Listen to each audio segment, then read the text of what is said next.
Voilà, qu'il y ait 2-3 trous de temps en temps, ben voilà, on fait avec. Mais là, ça devient une catastrophe, ça ravage tout.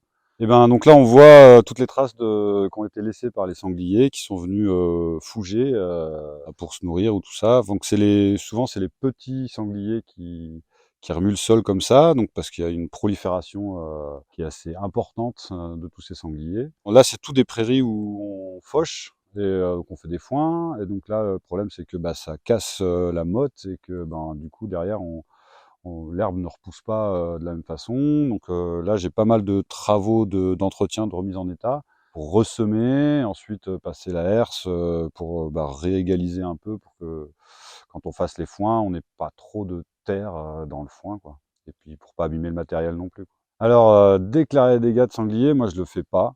C'est compliqué de savoir quand le faire, parce que bon, en fait, les sangliers, ils passent une fois, puis ils repassent 2 jours après, puis ils passent 3 jours après, puis au bout d'un moment, on se rend compte que là, ah ouais, là, il y a beaucoup de dégâts. Par rapport à la valeur de la prairie, de toute façon, moi, je cherche pas à être indemnisé, c'est pas ça qui m'intéresse.